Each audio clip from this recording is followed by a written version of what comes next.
जय हिंद साथियों। इस वीडियो में हम लोग देखेंगे जीके और जीएस का प्रैक्टिस सेट जो सभी एग्जामों के लिए बेनिफिशियल होगा। तो चलिए शुरू करते हैं आज का पहला क्वेश्चन।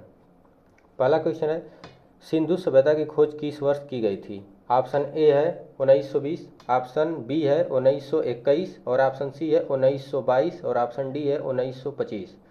तो इसका सही जवाब होगा ऑप्शन बी। 1921 में सिंधु घाटी सभ्यता की खोज की गई थी। और अगर बात करें इसके खोजकर्ता की, खोजकर्ता यानी खोजने वाले की, तो इसके खोजकर्ता थे राय बहादुर दयाराम साहनी। तो नाम लिख लेंगे, राय बहादुर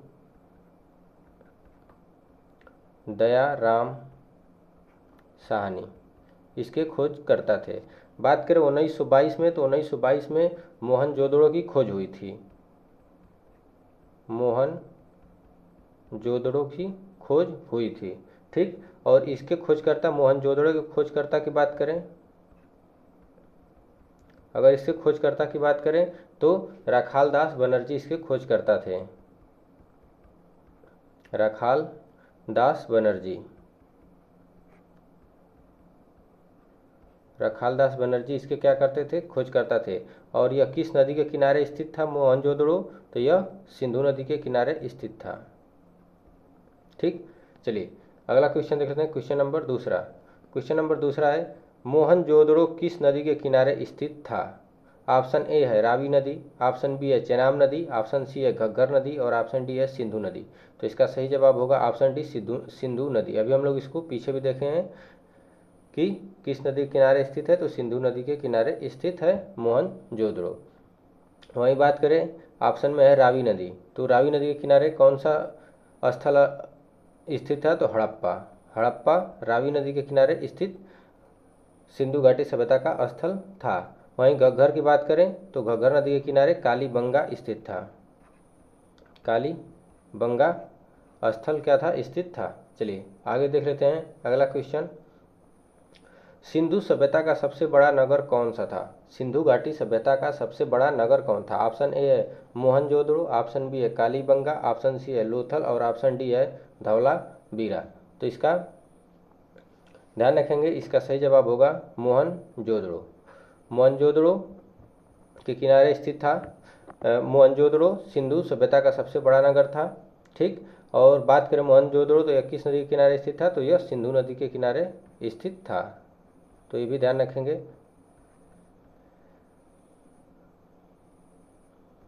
अगर वहीं पे बात करें, यह सिंधु घाटी सभ्यता का कह रहा है कि सबसे बड़ा नगर, तो यह कहाँ पे? इसलिए कि सिंधु घाटी सभ्यता पाकिस्तान में भी पड़ता है और इंडिया में भी पड़ता है, ठीक। तो अगर बात करें कि इंडिया में सबसे बड़ा कौन सा नगर है, यहाँ पे देख लेंगे, भारत में स्थित, भारत में स्थित सिंधु सभ्यता का सबसे बड़ा नगर, अगर इसकी बात करता है तो यह होगा राखीगढ़ी।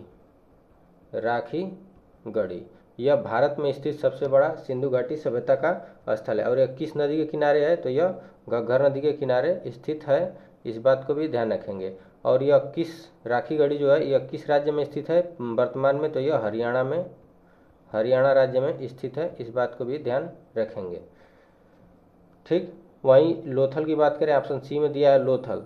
तो एक्स्ट्रा फैक्ट में बात करें लोथल की, तो लोथल एक बंदरगाह नगर था, याद रखेंगे, यह बंदरगाह नगर था, यानी यह सी पोर्ट सिटी था। यहाँ से समुद्री मार्ग के माध्यम से व्यापार होता था उस समय, ठीक। और यहाँ पे यह कहाँ पे स्थित था? तो यह किस राज्य में है? तो यह गुजरात में, यह गुजरात में स्थित है। चलिए अगला क्वेश्चन देख लेते हैं। क्वेश्चन नंबर 4, जूते हुए खेत के साक्ष्य कहाँ प्राप्त हुए हैं? जूते हुए खेत के साक्ष्य कहाँ प्राप्त हुए हैं? ऑप्शन ए है लोथल, ऑप्शन बी है चंदुअड़ो, ऑप्शन सी है रोपड़ और ऑप्शन डी है कालीबंगा। तो इसका जवाब हो जाएगा ऑप्शन डी, कालीबंगा। कालीबंगा में जूते हुए खेत के साक्ष्य प्राप्त हुए हैं, ठीक। और यहीं से बात करें तो और क्या प्राप्त हुआ है? तो नक्काशीदार, ठीक, नक्काशीदार ईंट प्राप्त हुए हैं। ईंटों के साक्ष्य प्राप्त हुए हैं, ईंटों के साक्ष्य प्राप्त हुए हैं यहीं से। तो इस बात को भी ध्यान रखेंगे कि नक्काशीदार ईंटों के साक्ष्य कहाँ से प्राप्त हुए, तो कालीबंगा से। ठीक, और यहाँ पे चंदूहड़ो कहाँ पे स्थित है, तो सिंधु नदी के किनारे स्थित है। रोपड़ सतलज नदी के किनारे स्थित है, इसको भी थोड़ा सा याद रख लेंगे, रोपड़ को याद रख लेंगे कि यह कहाँ पे है, तो यह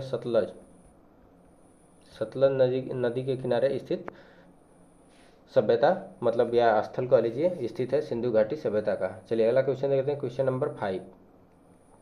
क्वेश्चन नंबर 5 है, धवलावीरा नगर किस नदी पर स्थित था। तो कह रहा है कि धवलावीरा नगर जो था वह किस नदी के किनारे स्थित था। ऑप्शन ए है भोगवा नदी, ऑप्शन बी है लूनी नदी, ऑप्शन सी है हिंडन नदी और ऑप्शन डी है रावी नदी। तो इसकी अगर आंसर की बात करें तो ऑप्शन बी सही होगा, लूनी नदी के किनारे स्थित है धवलावीरा। ठीक, यह लूनी नदी के किनारे स्थित है। वहीं भोगवा नदी के किनारे कौन सा स्थल स्थित है, तो यह यहाँ पे है लोथल। लोथल, और पीछे हम लोग देखें कि लोथल कौन सा था, यह बंदरगाह शहर था। बंदरगाह शहर उस समय का यहाँ से क्या होता था, समुद्री मार्ग के माध्यम से व्यापार होता था। ठीक, और वहीं हिंडन नदी की बात करें तो यहाँ पे कौन सा स्थल है, तो आलमगीरपुर, और यह कहाँ पे स्थित है, तो यह यूपी में स्थित है। आलमगीरपुर कहाँ है, तो यूपी में है। किस जिले में, अगर जिले की बात करें जिले की, तो यह कहाँ पे स्थित है, मेरठ में है। ठीक, और आलमगीरपुर को सबसे, यानी सिंधु घाटी सभ्यता का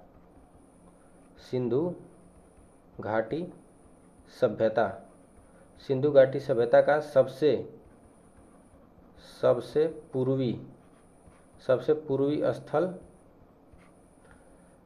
स्थल माना जाता है, सबसे पूर्वी स्थल माना जाता है। तो इस बात को भी ध्यान रखेंगे।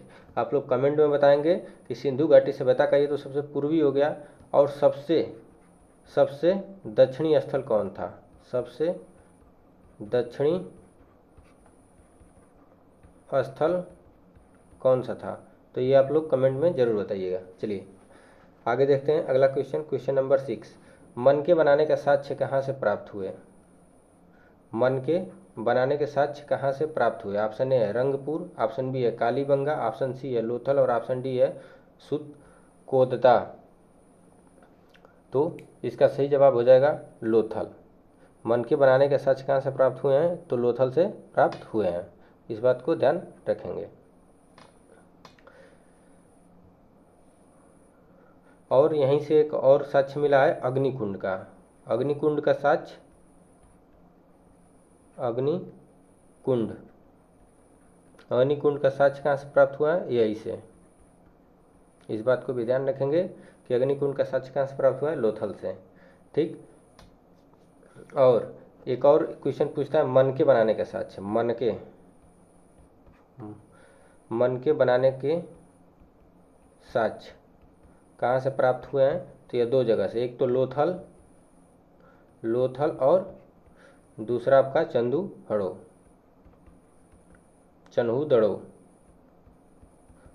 दड़ो से प्राप्त हुआ है। इसको भी इंपॉर्टेंट मार्क कर लीजिएगा, एग्जाम में यहाँ से पूछ लेता है।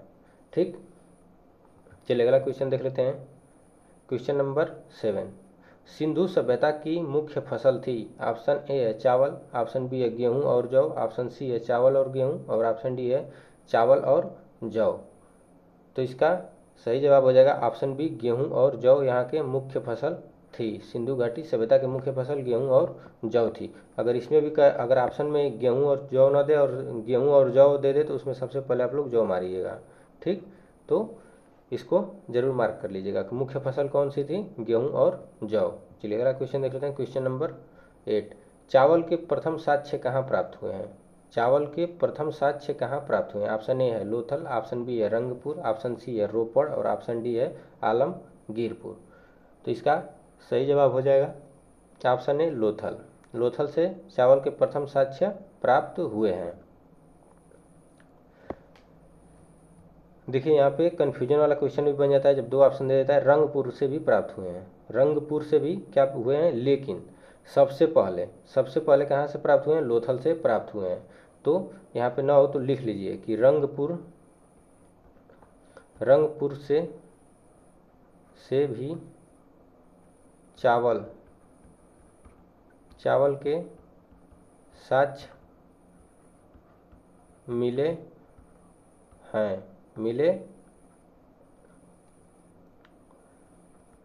हैं, लेकिन सबसे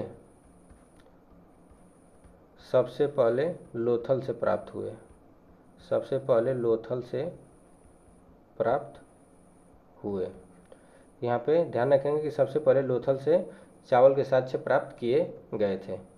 चलिए अगला क्वेश्चन देख लेते हैं। क्वेश्चन नंबर 9, अग्निकुंड के साक्ष्य कहाँ से प्राप्त हुए हैं? ऑप्शन ए है हड़प्पा, ऑप्शन बी है कालीबंगा और रोपड़, ऑप्शन सी है रंगपुर और रोपड़, और ऑप्शन डी है लोथल और कालीबंगा। तो इसका सही जवाब हो जाएगा लोथल और कालीबंगा से अग्निकुंड के साक्ष्य प्राप्त हुए हैं, इसको याद रखिएगा। चलिए अगला क्वेश्चन देख लेते हैं। अगला क्वेश्चन है क्वेश्चन नंबर 10, सिंधु सभ्यता या संदैव सभ्यता कैसी सभ्यता थी? यानी कि जो सिंधु घाटी सभ्यता की खोज की गई थी यह कैसी सभ्यता थी? ऑप्शन ए है ग्रामीण, ऑप्शन बी है जनजातीय, ऑप्शन सी है नगरीय, और ऑप्शन डी है खाना बदोश। तो इसका सही जवाब होगा ऑप्शन सी नगरीय। उस समय जो सिंधु घाटी सभ्यता थी वह नगरीय व्यवस्था थी। यहाँ के जो भी इस सभ्यता के जितने भी गली थे, आप लोगों को पता होगा, पढ़े होंगे कि 90 डिग्री पे काटते थे। सभी कस्बे जो थे एक मतलब सिस्टम में, ग्रिड में क्या किए गए थे, व्यवस्थित किए गए थे। तो यह एक प्रकार से नगरीय व्यवस्था थी जो सिंधु घाटी सभ्यता थी। चलिए अगला क्वेश्चन देख लेते हैं। क्वेश्चन नंबर 11, भारतीय राष्ट्रीय कांग्रेस की प्रथम महिला अध्यक्ष थी। तो इससे पहले जो हम लोग 10 क्वेश्चन देखे हैं यह हिस्ट्री के क्वेश्चन थे जो प्राचीन इतिहास से जुड़े हुए थे। अब हम लोग थोड़ा सा आधुनिक इतिहास के क्वेश्चन देख लेते हैं। तो क्वेश्चन नंबर 11 है, भारतीय राष्ट्रीय कांग्रेस की प्रथम महिला अध्यक्ष थी। ध्यान रखेंगे, क्वेश्चन को ध्यान रखिएगा कि प्रथम भारतीय राष्ट्रीय कांग्रेस की प्रथम महिला अध्यक्ष की बात कर रहे हैं। ऑप्शन ए है सरोजिनी नायडू, ऑप्शन बी है एनी बेसेंट, और ऑप्शन सी है रमाबाई, और ऑप्शन डी है ज्योतिबा फूले। तो इसका सही जवाब होगा option be Annie Besant. Annie Besant भारतीय राष्ट्रीय कांग्रेस की पहली महिला अध्यक्ष थी। ठीक, और यह किस अधिवेशन में अध्यक्ष बनी थी? तो 1917 की कलकत्ता अधिवेशन, जो कलकत्ता में 1917 में जो अधिवेशन हुआ था उसकी अध्यक्षता इन्होंने की थी। तो यहाँ से भी याद रख लीजिएगा, क्योंकि क्वेश्चन में अगर ऐसे नहीं तो ऐसे भी पूछ सकता है कि जो 1917 का कलकत्ता अधिवेशन हुआ था उसमें अध्यक्ष कौन थे या कौन थी? तो इसका सही जवाब होगा एनी बेसेंट, और यह भारतीय राष्ट्रीय कांग्रेस की प्रथम महिला अध्यक्ष थी। वहीं पूछे कि भारतीय राष्ट्रीय कांग्रेस की प्रथम भारतीय महिला अध्यक्ष, यहाँ महिला के प्रथम, अगर यहाँ प्रथम के जगह पे भारतीय लगा दे तो क्या होगा? सरोजिनी नायडू इसका सही जवाब होगा। इस बात को ध्यान रखिएगा। तो जब कहे कि प्रथम महिला अध्यक्ष तो एनी बेसेंट, और कहे कि प्रथम भारतीय महिला अध्यक्ष तो क्या होगा? सरोजिनी नायडू सही जवाब होगा। अब थोड़ा सा एनी बेसेंट के बारे में और देख लेते हैं। तो अगर बात करें एनी बेसेंट की तो यह भारतीय मूल की नहीं थी। ठीक, तो यह 16 नवंबर 1893 को भारत आई थी। कहाँ से? आयरलैंड से भारत आई। ठीक, इस बात को ध्यान रखेंगे। और यह कहाँ पर रहने लगी? तो यह वाराणसी में रहीं। ठीक, या रहने लगी, इस बात को ध्यान रखेंगे। ठीक, और इन्होंने 1916 में मद्रास में होम रूल की स्थापना की। तो इस बात को ध्यान रखेंगे कि 1916 में होम रूल लीग की स्थापना की थी। ठीक, इस बात को भी ध्यान रखेंगे। होम रूल की स्थापना दो लोग किए थे, एक महाराष्ट्र में तो इन्होंने किया था, और वहीं पे अगर बात करें मुंबई में तो तिलक जी ने होम रूल लीग की स्थापना किए थे, और सेम किए थे, बस मंथ का सबसे पहले वो किए थे, उसके बाद इन्होंने इसे स्थापित किया था। चलिए, और यहाँ पे हमने सरोजिनी नायडू के बारे में बताई था कि यह भारतीय राष्ट्रीय कांग्रेस की प्रथम भारतीय महिला अध्यक्ष थी। यहाँ पे इंडियन जुड़ जाएगा बस, तो सरोजिनी नायडू होंगी, और बस ये पूछेगा कि प्रथम महिला अध्यक्ष कौन थी, तो एनी बेसेंट होगा।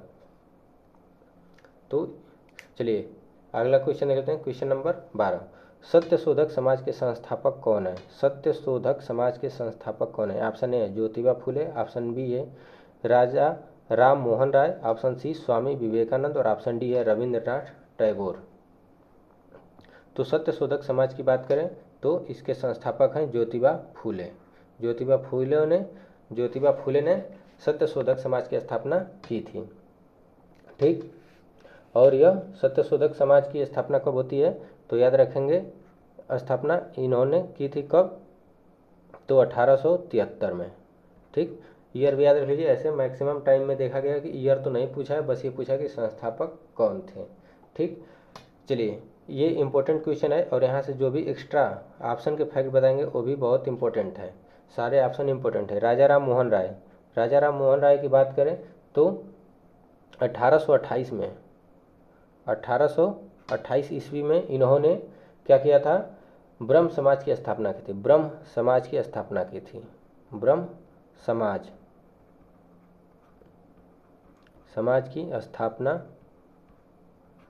तो राजा राम मोहन राय ने 1828 में ब्रह्म समाज की स्थापना किए थे, और इन्होंने याद रखेंगे कि 1828 में तो ब्रह्म समाज की स्थापना किए थे। आत्मीय सभा की भी स्थापना किए थे कब, 1815 में।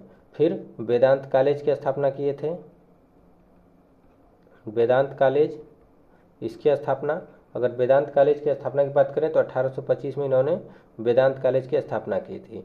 तो याद रखेंगे ब्रह्म समाज की स्थापना 1828 में राजा राम मोहन राय ने की, आत्मीय सभा की स्थापना 1815 में, और वेदांत कॉलेज की स्थापना 1825 में राजा राम मोहन राय द्वारा किया जाता है।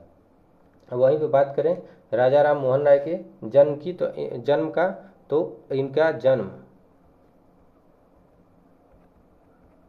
इनका जन्म होता है 1774 ईस्वी में। ठीक, राजा राम मोहन राय का जन्म 1774 ईस्वी में होता है, और इनका एक महत्वपूर्ण कार्य है कि इन्होंने अंग्रेजी भाषा और पश्चिमी शिक्षा का समर्थन किया था। यानी कि जो शिक्षा व्यवस्था थी उस समय, उसमें अंग्रेजी शिक्षा और जो भी विदेशी शिक्षा थी या पश्चिमी शिक्षा कह लीजिए, उसका समर्थन इन्होंने किया था। यानी कि सीधा ये कह सकते हैं कि आधुनिक शिक्षा का इन्होंने समर्थन किया था। तो ये इम्पोर्टेंट हो जाता है, इसको आप लोग जरूर नोट कर लीजिएगा सारे फैक्ट। चलिए अगला क्वेश्चन देख लेते हैं, क्वेश्चन नंबर 13।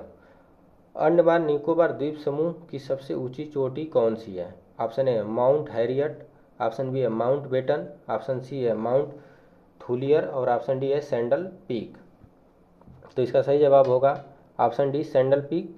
अंडमान और निकोबार द्वीप समूह का सबसे ऊंची चोटी है, इस बात को भी ध्यान रखेंगे कि सैंडल पीक अंडमान निकोबार द्वीप समूह का सबसे ऊंची चोटी है। अगर इसकी बात करें सैंडल पीक की ऊंचाई की, तो 1738 मीटर है। ठीक, और यह कहाँ पे स्थित है, यानी लोकेशन, इसका एग्जैक्ट लोकेशन की बात करें लोकेशन की, तो यह उत्तरी अंडमान में स्थित है, उत्तरी अंडमान में स्थित है सैंडल पीक।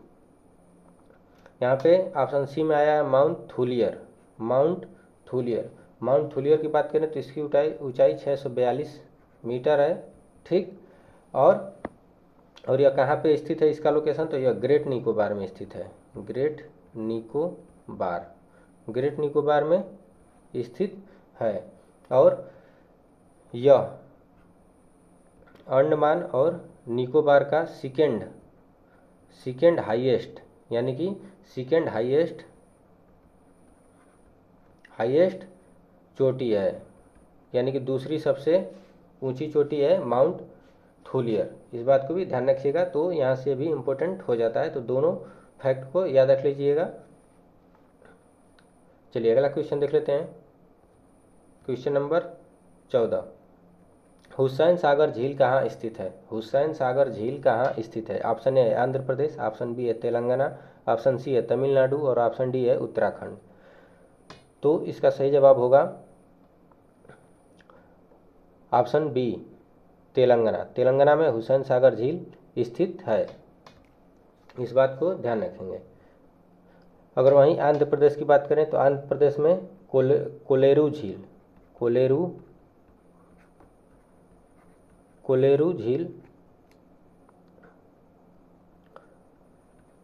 झील स्थित है, ये इस बात को ध्यान रखेंगे। और वहीं उत्तराखंड में बात करें तो उत्तराखंड में आपका सात ताल झील है, सात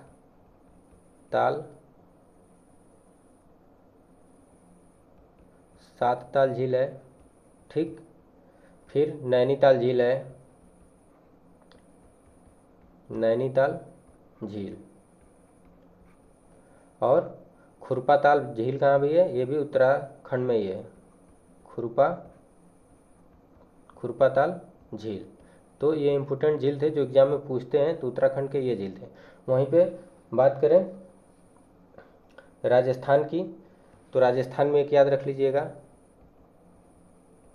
राजस्थान में आपका कौन सा है? तो सांभर झील है, सांभर झील, ठीक। और यह भारत की सबसे अधिक खारे पानी की झील है, इस बात को भी ध्यान रखेंगे। जो सांभर झील है यह भारत की सबसे खारे पानी की झील है, ठीक। इसको आप लोग अलग से नोट कर लीजिएगा। वहीं पे एक और याद कर लीजिएगा उड़ीसा का, क्योंकि एग्जाम में बार बार पूछता है उड़ीसा। यहाँ पे आपका चिल्का झील, इसको भी आप लोग नोट डाउन कर लीजिएगा कि चिल्का झील कहाँ स्थित है, तो उड़ीसा में है। और एक लोकटक झील, यह कहाँ पे है? तो यह मणिपुर में है, मणिपुर में। और यहाँ पे लोकटक झील में स्थित है एकमात्र तैरता हुआ नेशनल पार्क, ठीक। तो इसको इसलिए भी याद कर लीजिएगा लोकटक झील के बारे में। काबुल लामजाओ नेशनल पार्क कहाँ पे? लोकटक झील पे ही स्थित है, जो एकमात्र तैरता हुआ नेशनल पार्क है। चलिए अगला क्वेश्चन देख लेते हैं। अगला क्वेश्चन है क्वेश्चन नंबर 15, शिव समुद्रम जलप्रपात किस नदी पर स्थित है? शिव समुद्रम जलप्रपात किस नदी पर स्थित है? ऑप्शन ए है नर्मदा नदी, ऑप्शन बी है चंबल नदी, ऑप्शन सी है कावेरी नदी और ऑप्शन डी है स्वर्णरेखा नदी। तो इसका सही जवाब हो जाएगा आपका ऑप्शन सी कावेरी नदी, ठीक। कावेरी नदी पर स्थित है शिव समुद्रम जल प्रपात। और अगर इसकी बात करें ऊंचाई की, इस जल प्रपात की, तो 90 मीटर की ऊंचाई है इसकी, जय शिव समुद्रम जल प्रपात की। चलिए अगला क्वेश्चन देख लेते हैं, क्वेश्चन नंबर 16। अब हम लोग थोड़ा जल्दी जल्दी क्वेश्चन करेंगे। समाजवादी और धर्मनिरपेक्ष शब्द भारतीय संविधान की प्रस्तावना में कब जोड़े गए? ऑप्शन ए 1950, ऑप्शन बी है 1962, ऑप्शन सी है 1976 और ऑप्शन डी है 1985, ठीक। तो इसका सही जवाब होगा ऑप्शन सी 1976। 1976 में प्रस्तावना में यानी प्रियम्बल में समाजवादी और धर्मनिरपेक्ष शब्द को जोड़े गए थे।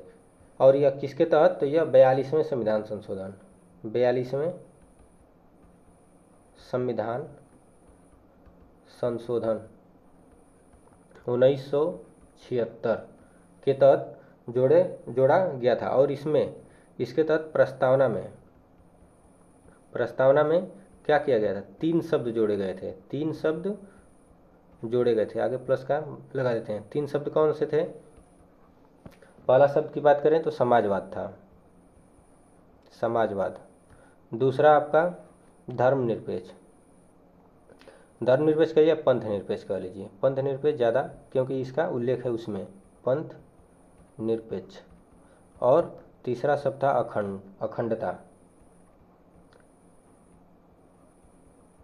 अखंडता। ये 3 शब्द क्या किए गए थे? प्रस्तावना में जोड़े गए थे। अब तक प्रस्तावना में एक बार संशोधन किया गया था, तो वो भी 42वें संविधान संशोधन के तहत, और इसमें 3 शब्द जोड़े गए थे इसी के द्वारा। तो कहीं भी क्वेश्चन आएगा तो ये आप लोग कर लीजिएगा। चलिए अगला क्वेश्चन देख लेते हैं, क्वेश्चन नंबर 17। भारतीय संविधान की प्रस्तावना में कितने प्रकार के न्याय का उल्लेख किया गया है? तो ये प्रस्तावना से भी क्वेश्चन है कि प्रस्तावना में कितने प्रकार के न्याय का उल्लेख किया गया है? ऑप्शन ए है 2, ऑप्शन बी है 3, ऑप्शन सी है 4 और ऑप्शन डी है 5। तो इसका सही जवाब होगा ऑप्शन बी 3। 3 प्रकार के न्याय की बात की गई है किसमें? प्रस्तावना में। ठीक, कौन कौन से 3 प्रकार के? एक सामाजिक न्याय, सामाजिक न्याय की बात किया गया है।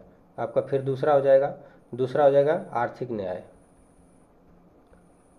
आर्थिक न्याय। और आपका तीसरा हो जाएगा राजनैतिक न्याय, राजनैतिक न्याय।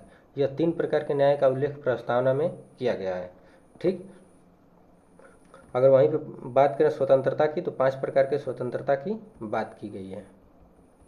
5 प्रकार के स्वतंत्रता की बात की गई है किसमें? प्रस्तावना में। चलिए अगला क्वेश्चन देख लेते हैं, क्वेश्चन नंबर 18। क्वेश्चन नंबर 18 है, अभिव्यक्ति की स्वतंत्रता किस मौलिक अधिकार के अंतर्गत आती है? अभिव्यक्ति की स्वतंत्रता किस मौलिक अधिकार के अंतर्गत आती है, यानी फंडामेंटल राइट का ये क्वेश्चन है। कह रहा कि ऑप्शन ए समानता का अधिकार, ऑप्शन बी है स्वतंत्रता का अधिकार और ऑप्शन सी है संवैधानिक उपचार का अधिकार और ऑप्शन डी है सांस्कृतिक और शैक्षिक अधिकार।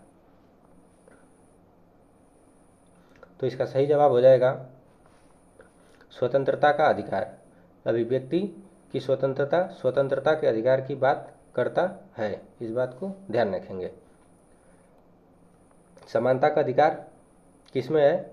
तो यह 14 से आर्टिकल 14 से और 18 के बीच में समानता के अधिकार की बात की गई है, इस बात को भी ध्यान रखेंगे।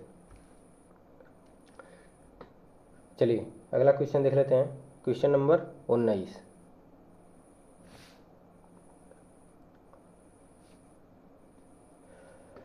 क्वेश्चन नंबर 19 है, अनुच्छेद 14 किस मौलिक अधिकार से संबंधित है? आर्टिकल 14 किस मौलिक अधिकार से संबंधित है? ऑप्शन ए है समानता का अधिकार, ऑप्शन बी है स्वतंत्रता का अधिकार, ऑप्शन सी है शोषण के विरुद्ध अधिकार और ऑप्शन सी है शोषण के विरुद्ध अधिकार और ऑप्शन डी है सांस्कृतिक अधिकार।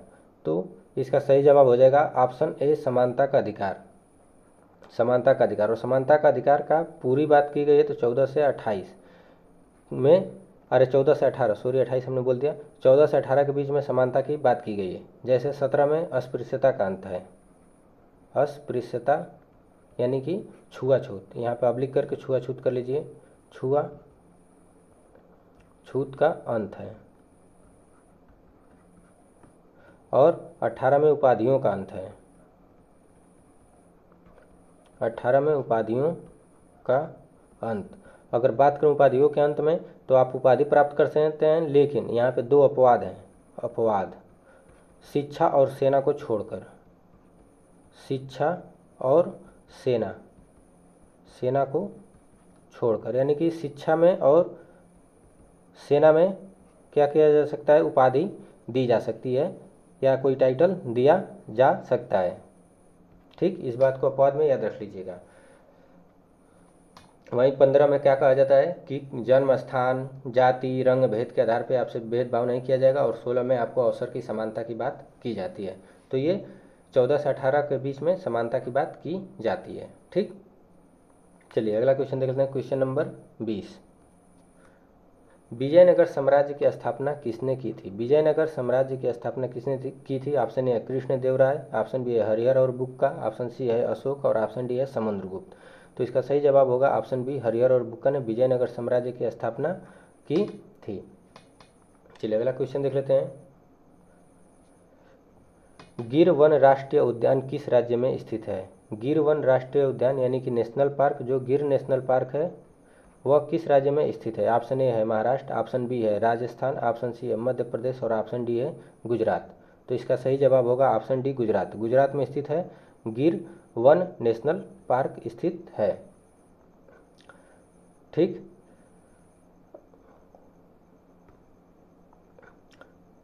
राजस्थान में कौन सा है? तो राजस्थान में है केवलादेव, केवलादेव नेशनल पार्क। ये कहाँ पे है? राजस्थान में है। वहीं मध्य प्रदेश में बात करें तो मध्य प्रदेश में तो बहुत से हैं, लेकिन इम्पोर्टेंट में कान्हा नेशनल पार्क, ये भी कहाँ है? यहीं पे बांधवगढ़ नेशनल पार्क, ये भी कहाँ है? एमपी में है, इसको याद रखेंगे। और महाराष्ट्र में बात करें, रुक जाइए इसको हटा देते हैं नेशनल पार्क को। अगर महाराष्ट्र में बात करें तो महाराष्ट्र में है आपका पेंच या इसको ऐसे भी लिख लीजिए पेंच नेशनल पार्क, ये कहाँ पे है? महाराष्ट्र में है। और एक इम्पोर्टेंट है केबुल लामजाओ, केबुल लामजाओ, यह कहाँ पे है? तो यह मणिपुर में है, या मणिपुर यानी कि मणिपुर में स्थित है। ठीक, यह कहाँ पे है? मणिपुर में है। यह एक प्रकार का फ्लोटिंग नेशनल पार्क है, यानी तैरता हुआ नेशनल पार्क है, इसको ध्यान रखेंगे। चलिए अगला क्वेश्चन देखते हैं, क्वेश्चन नंबर 22। क्वेश्चन नंबर 22 है, भारत छोड़ो आंदोलन कब शुरू हुआ था? ऑप्शन ए है 1920, ऑप्शन बी है 1930, ऑप्शन सी है 1942 और ऑप्शन डी है 1947। ठीक, तो इसका सही जवाब होगा ऑप्शन सी 1942। भारत छोड़ो आंदोलन 1942 में शुरू होता है और इसी में महात्मा गांधी ने नारा दिया था, करो या मरो का नारा दिया था। इस बात को भी थोड़ा सा पॉइंट आउट कर लीजिएगा। चलिए अगला क्वेश्चन देख लेते हैं। अगला क्वेश्चन है, भारत के संविधान को कब अंगीकृत किया गया? ठीक, तो कह रहा है कि भारत के संविधान को कब अंगीकृत किया गया। लागू नहीं पूछ रहा है, अंगीकृत पूछ रहा है। ध्यान से क्वेश्चन को जरूर देखा करिए।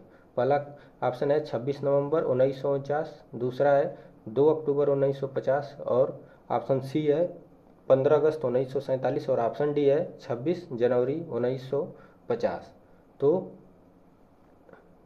इसका सही जवाब हो जाएगा आपका ऑप्शन ए 26 नवंबर 1949 को भारतीय संविधान को क्या किया गया था? अंगीकृत किया गया था 26 नवंबर 1949 को। और लागू कब किया गया था? तो ये लागू का डेट है 26 जनवरी 1950 को क्या किया गया था? लागू किया गया था। और इसी दिन से भारत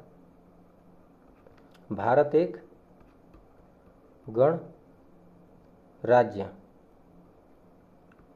गणराज्य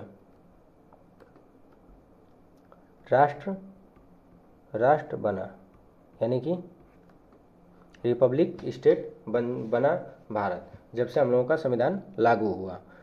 तो याद रखेंगे कि संविधान को अंगीकृत किया गया था 26 नवंबर 1949 को और लागू किया गया 26 जनवरी 1950 को।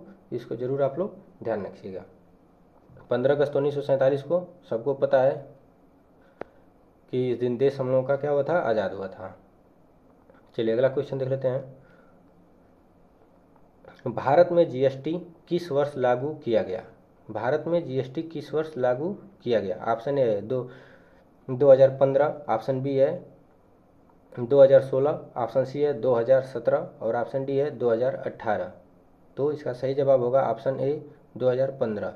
2015 को जीएसटी लागू होता है। कब लागू होता है? 1 जनवरी 2015 को यह लागू होता है जीएसटी। चलिए अगला क्वेश्चन देख लेते हैं। और यह अगला क्वेश्चन नंबर 25 और यह लास्ट क्वेश्चन है इस वीडियो का।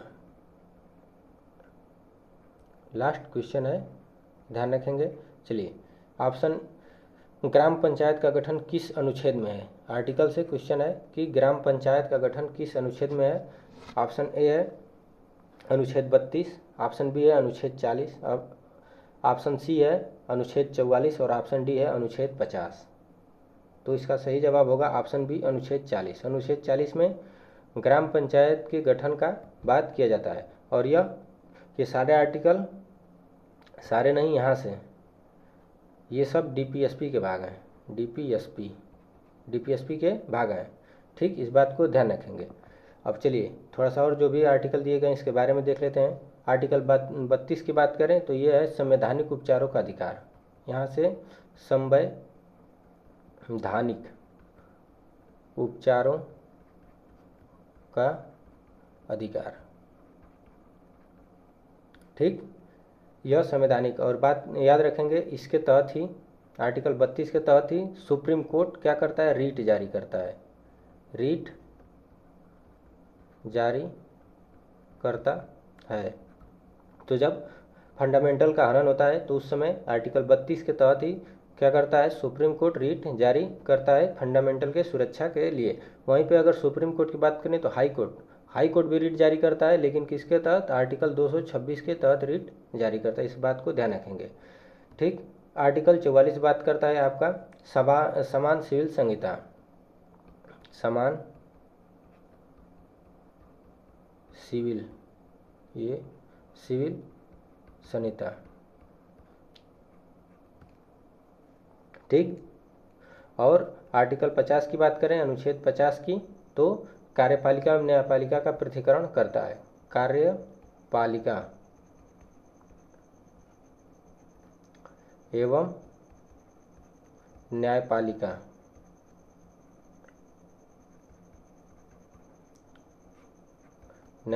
का पृथक्करण, यानी कि शक्तियों का विभाजन होता है। ठीक, याद रखेंगे, ये आर्टिकल 50 में है। ये क्या है? Uniform civil code, UCC. ठीक, आर्टिकल 44 में। चलिए, आप लोगों के लिए आर्टिकल 21 के बारे में आप लोग कमेंट में ज़रूर बताइएगा। ठीक, हमने पूरे वीडियो में 2 क्वेश्चन दिए हैं, आप लोग ज़रूर कमेंट में इसको बताइएगा। चलिए, तो ये थे टोटल 25 क्वेश्चन जीके और जीएस स्टैटिक जीके के, जो कि मॉडल पेपर के रूप में थे, और सभी एग्जामों के लिए ये क्या थे? इंपॉर्टेंट थे। या ऐसे क्वेश्चन सभी एग्जामों में आप लोगों को देखने को मिल जाते हैं। तो वीडियो अच्छा लगा हो तो वीडियो को लाइक कर दीजिएगा, और भी शेयर करिएगा, और सब्सक्राइब भी कर लीजिएगा, और भी लोगों को सब्सक्राइब कराइएगा। वीडियो को अपना सपोर्ट करिए। वीडियो देखने के लिए धन्यवाद। मिलते हैं अगले वीडियो में ऐसे क्वेश्चंस, बेहतरीन क्वेश्चंस के साथ। धन्यवाद।